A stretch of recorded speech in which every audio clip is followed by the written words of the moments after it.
Malgré les efforts fournis par l'État burkinabé et ses partenaires au développement, l'accès à l'eau, à l'hygiène et à l'assainissement demeure encore une problématique majeure. En 2023, le taux d'accès à l'eau potable est estimé à 92% en milieu urbain et 71% en milieu rural, soit un taux national d'environ 78%. Dans le même temps, la Direction générale de l'assainissement des eaux usées et excréta chiffre le taux d'accès à l'assainissement à environ 28%, soit un taux de 40,5% en milieu urbain et de 22,7% en milieu rural. Des chiffres qui interpellent à plus de fois pour permettre au Burkina d'atteindre les ODD 6, à savoir garantir l'accès à l'eau et à l'assainissement d'ici 2030. Ces faibles taux d'accès à l'eau, l'hygiène et l'assainissement pourraient se justifier par le taux de financement du secteur tout aussi faible, raison pour laquelle le Parlement national de la jeunesse burkinabé pour l'eau fait de cette question sa priorité. C'est en cela que cet atelier de renforcement de capacité organisé les 10 et 11 octobre 2024 à Ouagadougou trouve tout son sens. Dans cette salle, une cinquantaine de jeunes membres du PNJBE, venus des 13 régions du Burkina, échangent sur les enjeux du secteur eau, hygiène et assainissement. À cette session de renforcement de capacité, il s'agit d'améliorer les compétences des jeunes parlementaires pour l'eau afin de renforcer leur implication dans la gouvernance de l'eau, l'hygiène et l'assainissement au Burkina Faso. Cette session se voudrait être le cadre de renforcement des capacités de nos membres afin de renforcer leur implication dans le suivi des politiques publiques, le contrôle de l'action gouvernementale et renforcer nos actions de plaidoyer en faveur de la prise en compte des préoccupations des communautés à la base en matière d'accès à l'eau, l'hygiène et l'assainissement dans ce contexte qui est marqué par la crise sécuritaire au Burkina Faso et le changement climatique. Nous sommes jeunes, il est de bon temps d'être mieux outillés pour impacter à travers nos actions sur le terrain. Et c'est le cadre également de partage d'expérience en termes d'engagement des jeunes sur les actions de lutte contre le changement climatique, les actions d'adaptation à travers la priorisation du WASH dans les politiques et les stratégies d'adaptation climatique au Burkina Faso. Au Burkina, l'ONG Water Aid, qui fait de l'accès à l'eau, à l'hygiène et à l'assainissement son cheval de bataille depuis plusieurs années auprès de l'État, est également aux côtés de cette jeunesse engagée pour un accès équitable à l'eau et à l'assainissement. Le directeur pays de l'ONG internationale a pour l'occasion rappelé l'importance pour la jeunesse de s'engager dans un domaine important comme l'eau et l'assainissement. C'est la jeunesse qui est dans l'avenir du pays. Donc avoir des jeunes organisés autour d'un idéal qui est la question d'eau, d'hygiène et d'assainissement, je pense que c'est une très bonne chose. Donc ces 2 jours de réflexion seront une occasion pour équiper les jeunes d'outils, d'informations nécessaires pour être vraiment les vrais ambassadeurs de la question de l'eau, d'hygiène et l'assainissement au Burkina Faso. WaterAid a été, dès le début de l'association, l'un des supports accompagnants de cette initiative. Donc c'est tout à fait normal que nous fassions ce pas supplémentaire de continuer d'accompagner les jeunes à avoir tous les outils nécessaires pour être efficaces dans leurs actions.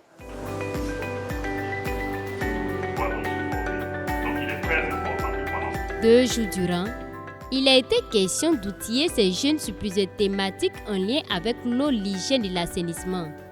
Des techniciens avertis du domaine se sont succédés pour présenter à ces jeunes l'approche de plaidoyer, l'approche d'assainissement géré en toute sécurité et l'étude sur le financement du secteur WASH, entre autres. Ce sont donc au total 4 communications qui ont été données. Il s'agit en premier de celle portant sur l'initiation au plaidoyer, donnée par Guillaume Kiema, chargé de plaidoyer à l'ONG WaterAid. Il s'agissait pour nous de revenir sur les fondamentaux du plaidoyer. Qu'est-ce qui est essentiel lorsqu'on s'engage donc à mener des actions de plaidoyer?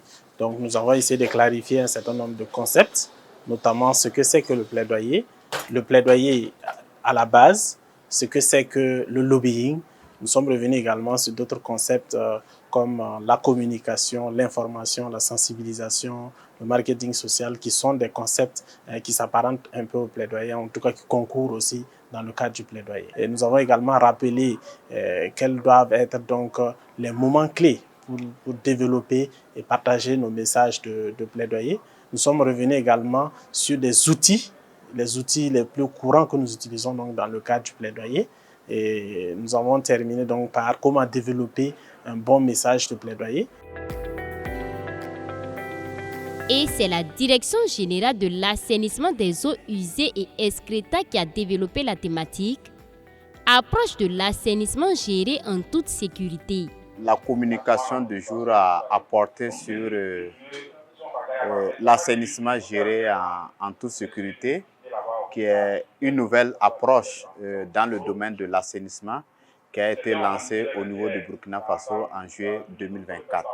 Donc c'est un ensemble de mesures qu'il faut prendre depuis le confinement en traversant toutes les étapes, c'est-à-dire les 4 maillons de l'assainissement jusqu'au dernier maillon qui est l'élimination, la valorisation pour qu'il n'y ait pas des risques liés à aucune étape de la filière de l'assainissement. Et au regard des échanges, nous pensons que le message est bien passé. Les jeunes se sont montrés très intéressés à la thématique, à la thématique de l'assainissement de façon générale et à l'assainissement géré en toute sécurité de façon particulière. Et nous en sortons vraiment très fiers et nous pensons qu'ils seront des ambassadeurs dans les ménages, dans les quartiers, dans les communes, puisqu'ils viennent d'horizons divers. 2 autres communications ont été données par la suite sur la restitution des résultats d'études de financement du secteur WASH et les comptes WASH. Ces 2 communications ont été faites respectivement par le Centre d'information, de formation et d'études sur le budget et la Direction générale des études et des statistiques sectorielles du ministère en charge de l'eau.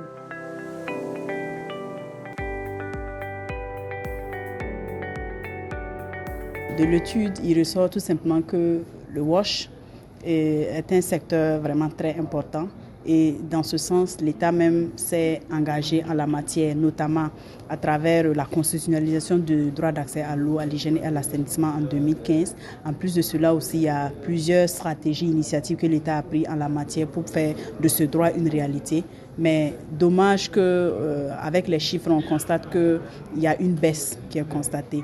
Donc, il y a des efforts, mais qui demeurent jusqu'à présent insuffisants au regard des enjeux et des attentes dans le secteur.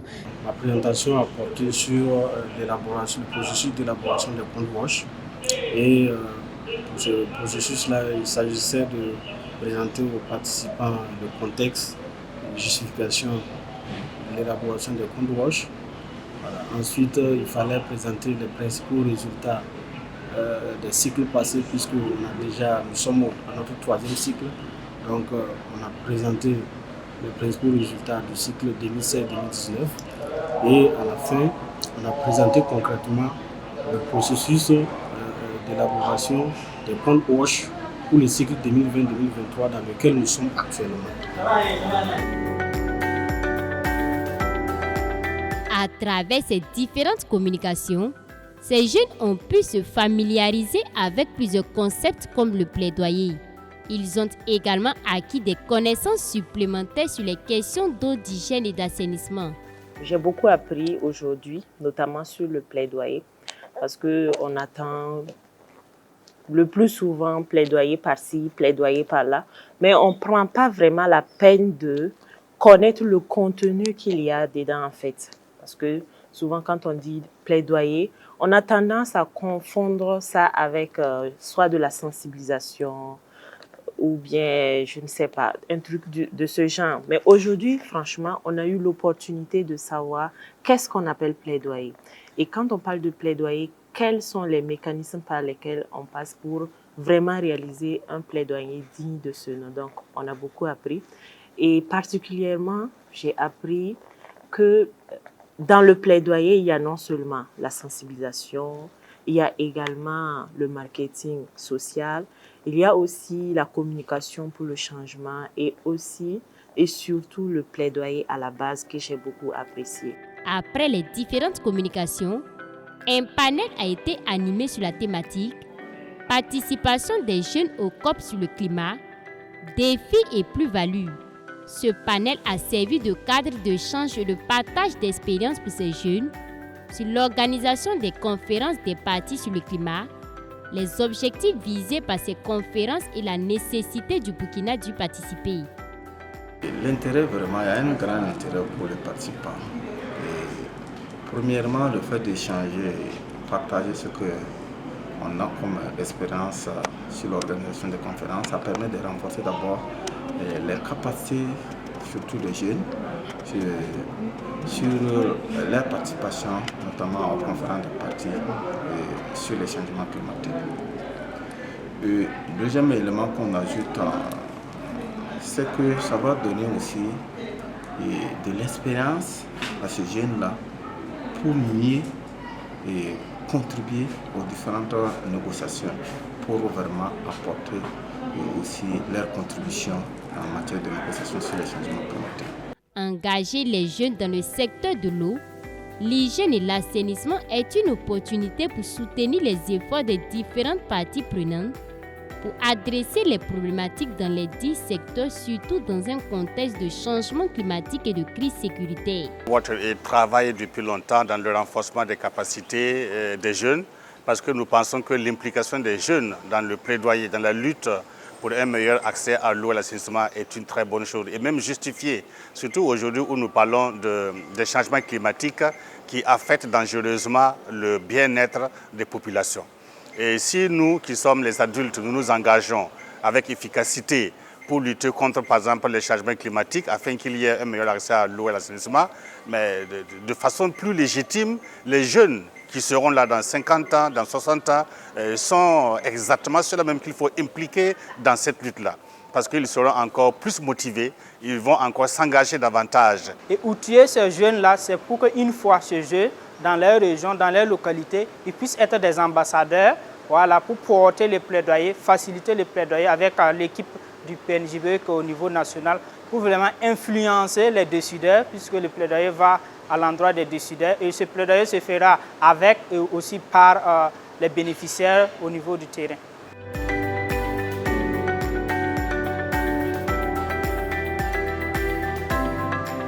En outillant ces jeunes, le PNJB et WaterAid veulent les emmener à s'intéresser aux questions d'eau, d'hygiène et d'assainissement et aussi les inviter à faire le plaidoyer afin que ces secteurs soient beaucoup pris en compte au niveau politique.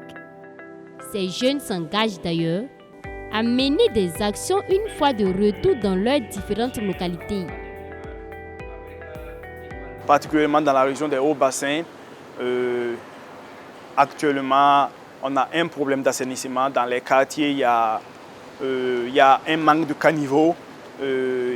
Les quelques rares caniveaux qu'on a également ne sont pas vraiment bien entretenus par les populations. On a également la présence des PDI qui sont actuellement à Bobo et qui n'ont pas vraiment accès à certains services de base, voilà, notamment l'eau, les latrines et tout. Donc ça fait que vraiment on a un gros problème d'assainissement également au niveau de la région des Hauts-Bassins, même si cela n'est pas aussi criard que dans les autres régions. Voilà, ça démontre quand même un problème de santé publique. Donc on envisage en tout cas de toucher d'abord les collectivités locales les plus proches, c'est-à-dire les PDS.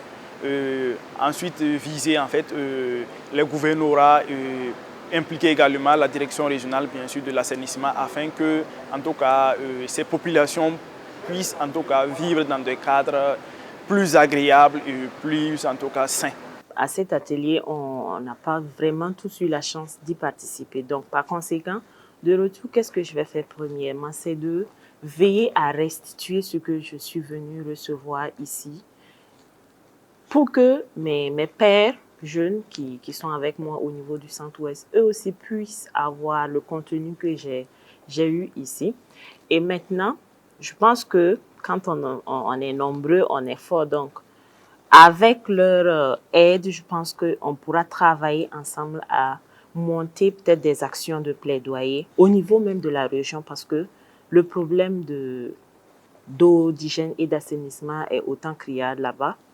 Et ce sera une façon pour nous de mettre en place des actions de plaidoyer à l'endroit des autorités régionales, à l'endroit des autorités communales, afin que cette question de WASH-là puisse être prise un peu plus au sérieux.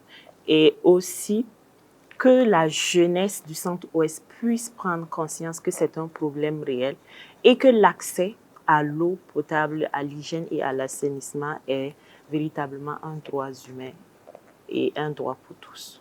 Le président du Parlement national de la jeunesse burkinabé pour l'eau tire un bilan satisfaisant à l'issue de ces 2 jours de travaux. René Bailly a surtout invité les participants à continuer à œuvrer pour la cause du secteur WASH, tout en menant des actions de plaidoyer qui pourront permettre d'améliorer le financement du secteur. On peut lire sur le visage de l'ensemble des parlementaires qui ont participé à cette session-là une note de satisfaction. Voilà, c'est une session réussie pour nous. Et maintenant, nous sommes outillés. On ne peut pas dire que nous sommes des experts en termes de connaissances acquises, mais en termes d'amélioration continue, nous sommes dans ce processus-là. Nous sommes outillés pour aller agir sur le terrain. Lorsqu'on reçoit des connaissances, il faut les retransmettre. Voilà. Nous avons plus de 300 membres sur le territoire national. On a identifié des personnes qui sont en mesure de pouvoir restituer ce qu'ils ont reçu. Donc on attend d'eux qu'une fois chez eux, ils puissent partager les connaissances acquises ici à ceux qui n'ont pas pu effectuer le déplacement ou qui n'ont pas été sélectionnés pour la session. On attend d'eux qu'ils puissent agir sur le terrain pour qu'on puisse sentir le changement. On attend d'eux que le plaidoyer puisse porter ses fruits. On attend d'eux que l'implication en fait, des jeunes soit une réalité au niveau de la base, notamment au niveau des communes, au niveau des provinces, au niveau des régions et tout ça. L'occasion faisant le larron, les membres du Parlement national de la jeunesse burkinabé pour l'eau ont saisi l'occasion pour faire un plaidoyer auprès du ministère en charge de l'eau et de l'assainissement, ainsi que ses partenaires au développement, à renforcer le financement du secteur WASH et prioriser le dit secteur afin que l'accès de tous à l'eau, à l'hygiène et à l'assainissement soit une réalité au Burkina Faso. Ces jeunes ont également souhaité être davantage impliqués comme partie prenante dans les prises de décision en matière de WASH.